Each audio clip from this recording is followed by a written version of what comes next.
ಸ್ನೇಹಿತರೆ ನಮಸ್ಕಾರ. ಕನ್ನಡ ಚಿತ್ರರಂಗದಲ್ಲಿ ಈಗಾಗಲೇ ಸಾಕಷ್ಟು ಸಮಸ್ಯೆಗಳು, ಸವಾಲುಗಳಿದ್ದಾವೆ. ಇದರ ನಡುವೆ ಈಗ ಹೊಸದೊಂದು ಸಮಸ್ಯೆ ಚಲನಚಿತ್ರ ವಾಣಿಜ್ಯ ಮಂಡಳಿಯ ಮೆಟ್ಟಿಲನ್ನು ಹತ್ತಿದೆ. ಸ್ಯಾಂಡಲ್ವುಡ್ನಲ್ಲಿ ಸಾಕಷ್ಟು ನಟಿಯರು ಮತ್ತು ನಿರ್ಮಾಪಕರು, ನಿರ್ದೇಶಕರು, ಚಿತ್ರತಂಡದ ವಿರುದ್ಧ ಆಗಾಗ ಕಿರಿಕ್ಗಳು ಆಗ್ತಾನೆ ಇರ್ತವೆ. ಕಾಮನ್ ಅದು. ಚಿಕ್ಕ ಪುಟ್ಟದಾಗಿ ಕಿರಿಕಾಗುತ್ತೆ, ನಂತರ ಸರಿ ಹೋಗುತ್ತೆ. ಆದರೆ ಈಗ ಈ ಸ್ಟಾರ್ ನಟಿಯ ವಿರುದ್ಧ ಚಿತ್ರತಂಡ ಒಂದು ಗಂಭೀರವಾದಂಥ ಆರೋಪವನ್ನು ಮಾಡಿದೆ ಮತ್ತು ಕಠಿಣ ಕ್ರಮಕ್ಕೆ ಆಗ್ರಹವನ್ನು ಮಾಡ್ತಿದೆ. ಆ ಚಿತ್ರತಂಡ ಬೇರೆ ಯಾವುದೂ ಅಲ್ಲ, ಅದೇ Sanju weds Geetha part 2 cinema ತಂಡ. ಈ ಸಿನಿಮಾ ತಂಡ ಇಲ್ಲಿ ಆರೋಪವನ್ನು ಮಾಡ್ತಿರೋದು ಮತ್ತು ಕಠಿಣ ಕ್ರಮಕ್ಕೆ ಆಗ್ರಹವನ್ನು ಮಾಡ್ತಿರೋದು ನಟಿ ರಚಿತಾ ರಾಮ್ ಅವರ ವಿರುದ್ಧ. ಹೌದು, ಸ್ಯಾಂಡಲ್ವುಡ್ನ ಮೋಸ್ಟ್ ಡಿಮ್ಯಾಂಡೆಬಲ್ ನಟಿ ಮತ್ತು ಡಿಂಪಲ್ ಕ್ವೀನ್ ಅಂತಲೇ ಪ್ರಖ್ಯಾತಿಯನ್ನು ಪಡೆದಿರುವಂತಹ ನಟಿ ರಚಿತಾ ರಾಮ್ ಅವರ ಮೇಲೆ ಗಂಭೀರ ಆರೋಪವೊಂದನ್ನು ಈ ಚಿತ್ರತಂಡ ಮಾಡ್ತಾ ಇದೆ. ಈಗಾಗಲೇ ಈ ಚಿತ್ರತಂಡ ಸಾಕಷ್ಟು ಸಲ ಈ ವಿಚಾರದ ಬಗ್ಗೆ ಚಿಕ್ಕದಾಗಿ ಮನವರಿಕೆ ಮಾಡುವಂಥ ಪ್ರಯತ್ನವನ್ನು ಮಾಡಿತ್ತು. ಆದರೆ ಈ ಬಾರಿ ಮಾತ್ರ ರೊಚ್ಚಿಗೆದ್ದಿದೆ. ಬಹಿರಂಗವಾಗಿಯೇ, ಅದು ಕೂಡ ಚಲನಚಿತ್ರ ವಾಣಿಜ್ಯ ಮಂಡಳಿಗೆ ಬಂದು ದೂರು ಕೊಡುವಂಥ ಹಂತಕ್ಕೆ ಈ ಚಿತ್ರತಂಡ ರೊಚ್ಚಿಗೆದ್ದಿದೆ. ಈ ಮೂಲಕ ರಚಿತಾ ರಾಮ್ ಅವರ ವಿರುದ್ಧ ಕಠಿಣ ಕ್ರಮವನ್ನು ತೆಗೆದುಕೊಳ್ಳಬೇಕು ಅನ್ನುವಂಥ ಒತ್ತಾಯವನ್ನು ಮಾಡ್ತಿದೆ. ಹಾಗಾದರೆ ಈ ಚಿತ್ರತಂಡದ ಮನವಿ ಏನು, ಆಗ್ರಹ ಏನು? ಇದಕ್ಕೆ ಚಲನಚಿತ್ರ ವಾಣಿಜ್ಯ ಮಂಡಳಿ ಹೇಳೋದೇನು? ರಚಿತಾ ರಾಮ್ ಇಲ್ಲಿ ಈ ರೀತಿ ಕೋಪಗೊಳ್ಳೋದಕ್ಕೆ, ಸಾಮಾನ್ಯವಾಗಿ ರಚಿತಾ ರಾಮ್ ಹೀಗೆಲ್ಲ ಮಾಡೋದಿಲ್ಲ, ಬಟ್ ಇಲ್ಲಿ ಏನೋ ಮಾಡ್ತಿದ್ದಾರೆ ಅಂತ ಹೇಳಿದ್ರೆ ಏನಾದರೂ ಒಂದು ಕಾರಣ ಇರಲೇಬೇಕಲ್ಲ. ಆ ಕಾರಣ ಏನು? ಹಾಗೆಯೇ ಮುಂದೆ ಇದು ಎಲ್ಲಿಗೆ ಹೋಗಿ ನಿಲ್ಲಬಹುದು? ಎಲ್ಲವನ್ನು ಕೂಡ ಎಳೆ ಎಳೆಯಾಗಿ ನಿಮ್ಮ ಮುಂದೆ ಇಡ್ತಾ ಹೋಗ್ತೇನೆ. ಅದಕ್ಕಿಂತ ಮುಂಚೆ ನೀವು ಇನ್ನೂ ಕೂಡ ನಮ್ಮ ಚಾನಲನ್ನು ಸಬ್ಸ್ಕ್ರೈಬ್ ಮಾಡಿಲ್ಲ ಅಂದರೆ ದಯವಿಟ್ಟು ಕೂಡಲೇ ಸಬ್ಸ್ಕ್ರೈಬ್ ಮಾಡಿ ಸ್ನೇಹಿತರೆ. ನಿನ್ನೆ ಫಿಲ್ಮ್ ಚೇಂಬರ್ನಲ್ಲಿ Sanju weds Geetha part 2 cinema ತಂಡ ಒಂದು ರೀತಿಯಲ್ಲಿ ಠಿಕಾಣಿ ಹೂಡಿತ್ತು, ಆಗ್ರಹವನ್ನು ಮಾಡಿತು. ಸಾಕಷ್ಟು ಸಮಸ್ಯೆಗಳನ್ನು ಇಟ್ಕೊಂಡು ಫಿಲ್ಮ್ ಚೇಂಬರ್ಗೆ ದೂರನ್ನು ಕೊಟ್ಟಿದೆ ಚಿತ್ರತಂಡ. ಅಸಲಿಗೆ Sanju weds Geetha part 2 cinema ಏನಿದೆ, ಇದು ನಾಗಶೇಖರ್ ಅವರ ಕನಸು. ಜೊತೆಗೆ ನಿರ್ಮಾಪಕರು ಕೂಡ ಸಾಕಷ್ಟು ಕನಸುಗಳನ್ನು ಹೊತ್ತು ಈ ಸಿನಿಮಾಕ್ಕಾಗಿ ಹಣವನ್ನು ಹೂಡಿಕೆ ಮಾಡಿದ್ದಾರೆ, ನೋ ಡೌಟ್. ಈಗ ಎರಡನೇ ಸಲ ಈ ಸಿನಿಮಾವನ್ನು ರಿಲೀಸ್ ಮಾಡಿರುವಂಥದ್ದು. ಮೊದಲಿಗೆ ಒಮ್ಮೆ ರಿಲೀಸ್ ಮಾಡಿದ್ರು, ಆಗ ಬೇರೆ ಬೇರೆ ಸಮಸ್ಯೆಗಳು ಎದುರಾಯಿತು, ಯುದ್ಧ ಗಿದ್ದ ಅದು ಇದು ಅಂತ ಹೇಳ್ಬಿಟ್ಟು. ಸೊ ದಟ್ ಅವತ್ತಿಗೆ ಯಶಸ್ಸು ಸಿಗಲಿಲ್ಲ ಅಂತ ಹೇಳ್ಬಿಟ್ಟು ಈಗ ಎರಡನೇ ಬಾರಿಗೆ ಈ ಸಿನಿಮಾವನ್ನು ರಿಲೀಸ್ ಮಾಡ್ತಾರೆ. ಎರಡನೇ ಬಾರಿ ಸಿನಿಮಾವನ್ನು ರಿಲೀಸ್ ಮಾಡಿದಾಗ ಈ ಮೊದಲು ಸಿಗದಂತಹ ರೆಸ್ಪಾನ್ಸು ಈಗ ಸಿಕ್ಬಿಡುತ್ತೆ. ಅಂದರೆ ಸ್ವಲ್ಪ ಮಟ್ಟಿನ ಯಶಸ್ಸು ಸಿನಿಮಾಗೆ ಸಿಗುತ್ತೆ. ಸೊ ದಟ್ಟು ಈ ಸಿನಿಮಾ ತಂಡ ಪ್ರಚಾರದ ಕಾರ್ಯವನ್ನು ಕೂಡ ಮಾಡಿಬಿಡುತ್ತೆ. ಬೇರೆ ಬೇರೆ ಕಡೆ ಹೋಗಿ ಪ್ರಚಾರವನ್ನು ಕೂಡ ಮಾಡುವಂತಹ ಕೆಲಸವನ್ನು ಮಾಡುತ್ತೆ. ಈ ಸಂದರ್ಭದಲ್ಲಿ ಎಲ್ಲರೂ ಕೂಡ ಇದ್ರೂ ಒಬ್ಬರು ಮಾತ್ರ ಕಾಣಿಸ್ತಿರ್ಲಿಲ್ಲ. ಆಕೆನೇ ಈ ಸಿನಿಮಾದ ನಾಯಕ ನಟಿ. ಅದು ಬೇರೆ ಯಾರು ಅಲ್ಲ, ಅದೇ ಡಿಂಪಲ್ ಕ್ವೀನ್ ರಚಿತಾ ರಾಮ್. ಹೌದು, ಡಿಂಪಲ್ ಕ್ವೀನ್ ರಚಿತಾ ರಾಮ್ ಅವರು ಈ ಸಿನಿಮಾದ ಪ್ರಚಾರದಲ್ಲಿ ಭಾಗವಹಿಸಲಿಲ್ಲ ಅನ್ನುವಂಥದ್ದು ಚಿತ್ರತಂಡದ ಕೋಪ ಮತ್ತು ಈಗ ಆಕ್ರೋಶವಾಗಿ ಬದಲಾಗಿದೆ. ಹೌದು, ಇದೇ ಕಾರಣಕ್ಕೆ ಈಗ ರಚಿತಾ ರಾಮ್ ಅವರ ಮೇಲೆ ದೂರನ್ನು ಕೊಟ್ಟಿದ್ದಾರೆ ಇಡೀ ಚಿತ್ರತಂಡದವರು. ರಚಿತಾ ರಾಮ್ ವಿರುದ್ಧ ಕರ್ನಾಟಕ ಚಲನಚಿತ್ರ ವಾಣಿಜ್ಯ ಮಂಡಳಿ ಕಠಿಣ ಕ್ರಮವನ್ನು ತೆಗೆದುಕೊಳ್ಳಬೇಕು, ಇಂಥವರನ್ನು ಬೆಳೆಯೋದಕ್ಕೆ ಅವಕಾಶವನ್ನು ಕೊಡಬಾರದು ಅಂತ ಹೇಳ್ಬಿಟ್ಟು ನಿರ್ದೇಶಕರು, ನಿರ್ಮಾಪಕರು, ಹಾಗೆಯೇ ಚಿತ್ರತಂಡದ ನಾಯಕ, ಹಾಗೆಯೇ ಇನ್ನಿತರರು ಎಲ್ಲರೂ ಕೂಡ ಸೇರಿ ಒತ್ತಾಯವನ್ನು ಹಾಕಿದ್ದಾರೆ. ರಚಿತಾ ರಾಮ್ ವಿರುದ್ಧ ಕೇಳಿ ಬಂದಿರುವಂಥ ಆರೋಪ ಮತ್ತು ಆ ನಿರ್ದೇಶಕ ಈಗ ಏನೆಲ್ಲ ಆರೋಪವನ್ನು ಹೊರಿಸಿದ್ದಾರೆ ನೋಡ್ತಾ ಹೋಗೋದಾದರೆ, ಸ್ಯಾಂಡಲ್ವುಡ್ನ ಖ್ಯಾತ ನಿರ್ದೇಶಕ ನಾಗಶೇಖರ್ ಅವರು ರಚಿತಾ ರಾಮ್ ವಿರುದ್ಧ ಏಕವಚನದಲ್ಲೇ ಹರಿಹಾಯ್ದಿದ್ದಾರೆ. ನಾಗಶೇಖರ್ ಅವರು ನಿರ್ದೇಶನ ಮಾಡಿರುವಂತಹ Sanju weds Geetha part 2 cinema ಈಗಷ್ಟೇ ರಿಲೀಸ್ ಆಗಿದೆ. ಈ ಸಿನಿಮಾದಲ್ಲಿ ನಾಯಕಿ ಪಾತ್ರದಲ್ಲಿ ರಚಿತಾ ರಾಮ್ ನಟಿಸಿದ್ದಾರೆ. ಆದರೆ ರಚಿತಾ ಅವರು ಸಿನಿಮಾದ ಪ್ರಮೋಷನ್ಗೆ ಒಂದು ದಿನನೂ ಕೂಡ ಬಂದಿಲ್ಲ. ನಾವು ಸಾಕಷ್ಟು ಸಲ ಕೇಳಿದ್ವಿ, ನಿಮ್ಮ ಫ್ರೀ ಡೇಟ್ಸ್ಗಳನ್ನು ನೋಡ್ಕೊಂಡು ನಮಗೆ ಮ್ಯಾನೇಜ್ ಮಾಡಿಕೊಡಿ, ಬನ್ನಿ ಪ್ರಚಾರವನ್ನು ಮಾಡಿ, ಅನುಕೂಲ ಆಗುತ್ತೆ, ಸಿನಿಮಾ ಸಕ್ಸಸ್ ಆಗುತ್ತೆ, ಒಳ್ಳೆಯ ಸಿನಿಮಾವನ್ನು ನೀವೆಲ್ಲರೂ ಕೂಡ ಸೇರಿ ಕೊಲ್ಬೇಡಿ ಎನ್ನುವಂತಹ ಮನವಿಯನ್ನು ಮಾಡಿದ್ರಂತೆ. ಬಟ್ ಆದರೆ ರಚಿತಾ ರಾಮ್ ಮಾತ್ರ ಬರಲೇ ಇಲ್ಲ. ಈ ಸಿನಿಮಾಗೆ ಕೋಟ್ಯಾಂತರ ಹಣವನ್ನು ಹಾಕಿರ್ತೀವಿ, ಕಲಾವಿದರಿಗೆ ಊಟ ಬಟ್ಟೆಯಿಂದ ಹಿಡಿದು ಸಂಭಾವನೆ ಕೂಡ ಕೊಟ್ಟಿದ್ದೀವಿ, 1 ರೂಪಾಯಿ ಕೂಡ ಬಾಕಿಯನ್ನು ಉಳಿಸ್ಕೊಂಡಿಲ್ಲ. ಎಲ್ಲ ರೀತಿಯಾದಂಥ ಗೌರವವನ್ನು ನೀಡಿದ ಮೇಲೆ ಪ್ರಮೋಷನ್ ಟೈಮಲ್ಲಿ ಅವರು ನಮ್ಮ ಕೈ ಹಿಡಿಬೇಕಾಗುತ್ತೆ.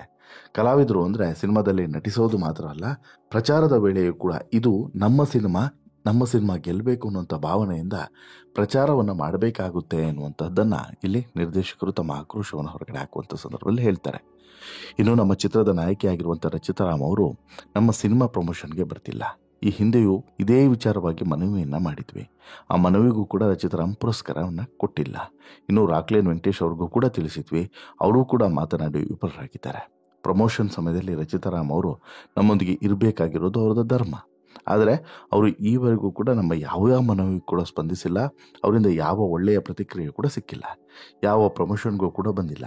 ಹಾಗಾಗಿ ಕರ್ನಾಟಕ ಚಲನಚಿತ್ರ ವಾಣಿಜ್ಯ ಮಂಡಳಿ ಇಂತಹ ಕಲಾವಿದರ ಮೇಲೆ ಕಠಿಣ ಕ್ರಮವನ್ನು ತೆಗೆದುಕೊಳ್ಳಬೇಕು ಅನ್ನುವಂಥ ಆಗ್ರಹವನ್ನು ಮಾಡಿದ್ದಾರೆ. ಇನ್ನು ಕಲಾವಿದರ ಸಂಘದ ಕಾರ್ಯದರ್ಶಿ ಆಗಿರುವಂಥ ರಾಕ್ಲೈನ್ ವೆಂಕಟೇಶ್ ಅವರು ಕೂಡ ಈಗಾಗಲೇ ರಚಿತಾರಾಮ್ ಅವರ ಜೊತೆಗೆ ಮಾತನಾಡುವಂಥ ಪ್ರಯತ್ನವನ್ನು ಮಾಡಿದ್ದಾರೆ. ಬಟ್ ಪಾಸಿಟಿವ್ ಆದಂಥ ರೆಸ್ಪಾನ್ಸ್ ಸಿಕ್ಕಿಲ್ಲ ಅನ್ನುವಂಥ ಮಾತನ್ನು ಹೇಳ್ತಾರೆ. ಇನ್ನು ಈ ವಿಚಾರದಲ್ಲಿ ರಚಿತಾರಾಮ್ ಅವರನ್ನು ಮನವೊಲಿಸುವಂಥ ಪ್ರಮೇಯವೇ ಇಲ್ಲ. ಏನೋ ಗಲಾಟೆ ಇನ್ನೊಂದು ಮತ್ತೊಂದು ಆಗಿದೆ ಅಂದರೆ ಚರ್ಚೆಗೆ ಬರಲಿ ಅಂತ ಹೇಳ್ಬಿಟ್ಟು ರಚಿತಾರಾಮ್ಗೆ ಸವಾಲು ಕೂಡ ಹಾಕಿದ್ದಾರೆ. ರಚಿತಾ ಅವರನ್ನು ಫಿಲ್ಮ್ ಚೇಂಬರ್ಗೆ ಕರೆಸೋಣ, ಮಾಧ್ಯಮಗಳು ಬರಲಿ, ನಮ್ಮಿಂದ ಅವರಿಗೆ ಏನಾದರೂ ತೊಂದರೆ ಆಗಿದೆ ಅಂತ ಹೇಳಿದ್ರೆ, ಏನಾದರೂ ಅನ್ಯಾಯ ಆಗಿದ್ರೆ ಅದನ್ನು ಕೂಡ ಎಲ್ಲರ ಮುಂದೆನೇ ಹೇಳಲಿ. ಒಂದು ವೇಳೆ ತಪ್ಪು ನಮ್ಮ ಕಡೆ ಇದ್ದರೆ ನೀವು ಏನೇ ಹೇಳಿದ್ರು ಕೂಡ ನಾವು ಅದಕ್ಕೆ ಬದ್ಧರಾಗಿರ್ತೇವೆ ಅಂತಲೂ ಕೂಡ ನಾಗಶೇಖರ್ ಚಾಲೆಂಜನ್ನು ಹಾಕಿದ್ರು. ಇಷ್ಟೇ ಅಲ್ಲ, ಇದೆಲ್ಲ ಆದರೆ ಇಂತಹ ಕಲಾವಿದರನ್ನು ಕನ್ನಡ ಚಿತ್ರರಂಗದಲ್ಲಿ ಬೆಳೆಯೋದಕ್ಕೆ ಅವಕಾಶವನ್ನು ಮಾಡಿಕೊಡಬಾರ್ದು, ಅಂಥವ್ರಿಗೆ ಕಠಿಣ ಶಿಕ್ಷೆ ಆಗಬೇಕು ಅನ್ನೋದು ಈಗ ಫಿಲ್ಮ್ ಚೇಂಬರ್ಗೆ ಕೊಟ್ಟಿರುವಂಥ ದೂರಿನಲ್ಲಿ ಉಲ್ಲೇಖ ಮಾಡಿದ್ದಾರೆ. ಜೊತೆಗೆ ಸಿಕ್ಕಾಪಟ್ಟೆ ಆಕ್ರೋಶವನ್ನು ಕೂಡ ಹೊರಗಡೆ ಹಾಕಿದ್ದಾರೆ. ಅವ್ರದ್ದು ಸಿನಿಮಾ ರಿಲೀಸ್ಗೂ ಮುನ್ನ ಬಿಟ್ಟರೆ ಬಳಿಕ ಒಂದೇ ಒಂದು ಮೆಸೇಜ್ ಕೂಡ ಇಲ್ಲ. ನಾವು ಮೊದಲಿನಿಂದಲೂ ಕೂಡ ರಚಿತಾ ಅವರ ಮ್ಯಾನೇಜರ್ಗಳ ಜೊತೆಗೆ ಸಂಪರ್ಕದಲ್ಲಿ ಇದ್ವಿ. ಆದರೆ ಈಗ ಕೇಳಿದರೆ ಅವರು ಬ್ಯುಸಿ ಇದ್ದಾರೆ ಅಂತೇಳಿ ಹೇಳ್ತಾರೆ. ನಾನು 100 ಸಿನಿಮಾದಲ್ಲೇ ನಟಿಸಿದ್ದೇನೆ. ಒಂದು ಸಿನಿಮಾ ಪ್ರಮೋಷನ್ಗೆ ಹೋಗದಷ್ಟು ಬ್ಯುಸಿ ಅಂತೂ ನಾನು ಇರಲಿಲ್ಲ. ಇನ್ನು ಶಿವಣ್ಣ, ಉಪೇಂದ್ರ, ಸುದೀಪ್ ಅವರು ಎಲ್ಲರೂ ಕೂಡ ಬಂದು ನಮ್ಮ ಸಿನಿಮಾಗೆ ಸಪೋರ್ಟ್ ಮಾಡ್ತಾರೆ. ಅಂದರೆ ಹೊರಗಿನವರು ಬಂದು ಸಪೋರ್ಟ್ ಮಾಡ್ತಾರೆ. ಇನ್ನು ಸಿನಿಮಾದ ಒಳಗಿರೋರೇ ಈ ರೀತಿ ಮಾಡಿದ್ರೆ ಹೇಗೆ? ಇವರ ಜವಾಬ್ದಾರಿ ಇಲ್ವಾ ಅನ್ನುವಂಥ ಪ್ರಶ್ನೆಯನ್ನು ಕೂಡ ಕೇಳ್ತಾರೆ. ಈಗ ಸಿನಿಮಾ ತಂಡ ಕೇಳ್ತಿರುವಂಥ ಪ್ರಶ್ನೆ ನೈತಿಕವಾಗಿ ಕರೆಕ್ಟಾಗೇ ಇದೆ. ಅಂದರೆ ನಾವು ಇಷ್ಟೆಲ್ಲ ಹಣವನ್ನು ಕೊಟ್ಟಿದ್ದೀವಿ, ಇಷ್ಟೆಲ್ಲ ನಿಮಗೆ ಸಹಕಾರವನ್ನು ಕೊಟ್ಟಿದ್ದೀವಿ, ನೀವು ಪ್ರಮೋಷನ್ಗೆ ಬಂದು ನಮಗೆ ಸಹಕಾರವನ್ನು ಕೊಡಲಿಲ್ಲ ಅಂತ ಹೇಳಿದ್ರೆ ಹೇಗಿದು ಅನ್ನುವಂಥದ್ದು ನಾಗಶೇಖರೇ ಆಗಿರ್ಬೋದು, ನಿರ್ಮಾಪಕರಾಗಿರ್ಬೋದು, ಎಲ್ಲರದ್ದು ಚಿತ್ರತಂಡದ ಎಲ್ಲರ ಹಿರಿಯರ ಮಾತುಗಳು. ಕರೆಕ್ಟ್, ಏನೂ ಕೂಡ ಡೌಟ್ ಇಲ್ಲ. ರಚಿತಾರಾಮ್ ಅವರು ಹೋಗಬೇಕಾಗಿತ್ತು, ಹೋಗಿಲ್ಲ. ಇನ್ಫ್ಯಾಕ್ಟ್ ರಚಿತಾರಾಮ್ ಅವರೇನೋ ಭಾರಿ ಬ್ಯುಸಿ ಇದ್ದಾರೆ ಅಂತಲೂ ಕೂಡ ಹೇಳೋಕ್ಕಾಗಲ್ಲ. ಎಷ್ಟೇ ಬ್ಯುಸಿ ಇದ್ರೂ ಕೂಡ ತಾನು ನಟಿಸಿದಂಥ ಸಿನಿಮಾದ ಪ್ರಮೋಷನ್ಗೆ ಹೋಗುವಂಥದ್ದು ಅದು ನೈತಿಕವಾದಂಥ ಜವಾಬ್ದಾರಿ. ಆದರೆ ಇಲ್ಲಿ ರಚಿತಾರಾಮ್ ಹೋಗ್ತಿಲ್ಲ ಅಂತ ಹೇಳಿದ್ರೆ ಏನೋ ಒಂದು ಕಾರಣ ಇದ್ದೇ ಇದೆ ಅನ್ನೋದು ಸ್ಪಷ್ಟವಾಗಿ ಗೊತ್ತಾಗ್ತಿದೆ. ಯಾಕಂತ ಹೇಳಿದ್ರೆ ರಚಿತಾರಾಮ್ ಅವರು ಹೋಗದೇ ಇರೋದಕ್ಕೆ ಈ ಹಿಂದೆ ಬೇರೆ ಬೇರೆ ಕಾರಣಗಳು ಇರಬಹುದು ಅಂತೇಳಿ ಲೆಕ್ಕಾಚಾರಗಳನ್ನು ಹಾಕಿದರು. ಬಟ್ ಈಗ ನೋಡಿದ್ರೆ ಏನೋ ಮನಸ್ತಾಪ ಇದೆ ಚಿತ್ರತಂಡದ ಮೇಲೆ, ಅಥವಾ ಚಿತ್ರತಂಡದಲ್ಲಿ ಇರುವಂಥ ಕೆಲವರ ಮೇಲೆ ರಚಿತಾರಾಮ್ಗೆ ಒಂದು ಬೇಸರ ಇದೆ. ಅಂದರೆ ಹಿಂದಿನಿಂದ ಏನೋ ಮಾತನಾಡಿದ್ದಾರೆ ಅನ್ನುವಂಥ ಬೇಸರ ರಚಿತಾರಾಮ್ಗೆ ಇದೆ ಅನ್ನೋದು ಸ್ಪಷ್ಟವಾಗಿ ಗೊತ್ತಾಗ್ತಿದೆ. ಅದೇ ಕಾರಣಕ್ಕೆ ರಚಿತಾರಾಮ್ ಇಲ್ಲಿ ಅವಾಯ್ಡ್ ಮಾಡ್ತಿದ್ದಾರೆ ಅಂತೇಳಿ. ಈಗ ಸರಿ, ರಚಿತಾರಾಮ್ ಅವಾಯ್ಡ್ ಮಾಡ್ತಿದ್ದಾರೆ, ಫಿಲ್ಮ್ ಚೇಂಬರ್ಗೆ ದೂರು ಕೊಟ್ಟರು. ಈಗ ಫಿಲ್ಮ್ ಚೇಂಬರ್ ಏನು ಮಾಡುತ್ತೆ ನೆಕ್ಸ್ಟು? ಇಷ್ಟೇ, ಫಿಲ್ಮ್ ಚೇಂಬರ್ ಈಗ ರಚಿತಾರಾಮ್ ಅವರನ್ನು ಕರೆಸುತ್ತೆ ಅಥವಾ ರಚಿತಾರಾಮ್ ಅವರಿಂದ ಉತ್ತರವನ್ನು ಕೇಳುತ್ತೆ. ಯಾಕೆ ನೀವು ಈ ಸಿನಿಮಾದ ಪ್ರಮೋಷನ್ಗೆ ಹೋಗ್ತಾ ಇಲ್ಲ, ಏನು ಸಮಸ್ಯೆ ಆಗಿದೆ ಅಂತೇಳಿ ಹೇಳ್ತಾರೆ. ಆವಾಗ ರಚಿತಾರಾಮ್ ಸೂಕ್ತವಾದಂಥ ಉತ್ತರವನ್ನು ಕೊಡಬೇಕಾಗುತ್ತೆ. ರಚಿತಾರಾಮ್ ಕೊಡುವಂಥ ಉತ್ತರದ ಮೇಲೆ ಮುಂದಿನ ನಿರ್ಧಾರ ಆಗಿರುತ್ತೆ. ಚಿಕ್ಕ ಪುಟ್ಟ ಸಮಸ್ಯೆ ಅಥವಾ ಬೇರೆ ಏನಾದರೂ ಸಮಸ್ಯೆ ಇದ್ದರೆ ಅದನ್ನು ಅಲ್ಲೇ ಬಗೆಹರಿಸುವಂಥ ಪ್ರಯತ್ನವನ್ನು ಮಾಡ್ತಾರೆ. ಇಲ್ಲ, ಇದು ದೊಡ್ಡ ಸಮಸ್ಯೆ, ಇದು ಲೀಗಲ್ ಮ್ಯಾಟ್ರ್ ಆಗಿರೋದ್ರಿಂದ ಲೀಗಲ್ ಮೂಲಕನೇ ಬಗೆಹರಿಸ್ಕೊಳ್ಬೇಕು ಅಂತ ಹೇಳಿದ್ರೆ ಆ ರೀತಿಯೇ ಬಗೆಹರಿಸ್ಕೊಳ್ಬೇಕಾಗುತ್ತೆ. ಅದು ಕೂಡ ಅನಿವಾರ್ಯವಾಗ್ತದೆ. ಇಲ್ಲ, ಬೇರೆ ಏನಾದರೂ ಸಮಸ್ಯೆ ಇದೆ ಅಥವಾ ಪೇಮೆಂಟ್ ವಿಚಾರದಲ್ಲೋ ಅಥವಾ ಬೇರೆ ಏನಾದರೂ ಸಮಸ್ಯೆ ಇದೆ ಅಂತ ಹೇಳಿದ್ರೆ ಚಲನಚಿತ್ರ ವಾಣಿಜ್ಯ ಮಂಡಳಿಗೆ ಇನ್ವಾಲ್ವ್ ಆಗಿ ಅದನ್ನು ಸರಿಪಡಿಸಬೇಕಾಗುತ್ತೆ. ಅದನ್ನು ಮೀರಿ ರಚಿತಾರಾಮನ್ನು ಬಾಯ್ಕಾಟ್ ಮಾಡೋದು, ರಚಿತಾರಾಮನ್ನು ಬ್ಯಾನ್ ಮಾಡೋದು ಇವೆಲ್ಲದೂ ಕೂಡ ಸಾಧ್ಯವಿಲ್ಲ. ಸುಮ್ಮನೆ ಯಾವ ನಟಿಯೂ ಅಥವಾ ಯಾವ ನಟನೂ ಕೂಡ ಈ ರೀತಿ ಅಂತರವನ್ನು ಕಾಪಾಡಿಕೊಳ್ಳೋದಿಲ್ಲ. ಏನಾದರೂ ಒಂದು ಸರಿಯಾದಂಥ ಕಾರಣ ಇದ್ದೇ ಇರ್ತದೆ. ಅದರಲ್ಲೂ ಕೂಡ ರಚಿತಾರಾಮ್ ಅಂತ ಮೆಚೂರ್ಡ್ ಆ್ಯಕ್ಟರ್ಸ್ಗಳು ಆ ರೀತಿಯಾದಂಥ ತಪ್ಪು ನಿರ್ಧಾರಗಳನ್ನು ತೆಗೆದುಕೊಳ್ಳೋದಕ್ಕೆ ಸಾಧ್ಯನೇ ಇಲ್ಲ. ಮತ್ತು ಒಂದು ತಿಳ್ಕೊಳ್ಳಿ, ರಚಿತಾರಾಮನ್ನು ಏನೂ ಕೂಡ ಮಾಡ್ಕೊಳ್ಳೋಕೆ ಸಾಧ್ಯವಿಲ್ಲ. ಫಿಲ್ಮ್ ಚೇಂಬರ್ ಆಗ್ಬೋದು ಅಥವಾ ಈ ಸಂಜು ವೆಡ್ಸ್ ಗೀತಾ ಚಿತ್ರತಂಡ ಏನಿದೆ, ಕಂಪ್ಲೀಟ್ ಚಿತ್ರತಂಡ ಆಗಿರ್ಬೋದು, ಯಾರೂ ಕೂಡ ಏನೂ ಕೂಡ ಮಾಡ್ಕೊಳ್ಳೋಕೆ ಸಾಧ್ಯವಿಲ್ಲ. ಇಷ್ಟೇ, ಅವ್ರ ಮೇಲೆ ಒಂದು ಆ್ಯಕ್ಷನ್ ತೆಗೆದುಕೊಳ್ಬೇಕು, ಅವ್ರನ್ನ ಸ್ವಲ್ಪ ಅವಾಯ್ಡ್ ಮಾಡಬೇಕು. ಅವರಿಗೆ ಈ ಬೇರೆ ಬೇರೆ ಅವಕಾಶಗಳೇನು ಕೊಡ್ತಾ ಇದೆ ಅದನ್ನು ಕೊಡದೇ ಇರಬಹುದು. ಅಷ್ಟು ಹೊರತುಪಡಿಸಿ ಬೇರೆ ಏನನ್ನೂ ಕೂಡ ಮಾಡೋದಕ್ಕೆ ಸಾಧ್ಯವಿಲ್ಲ ಅನ್ನೋದು ಮಾತ್ರ ಸತ್ಯ.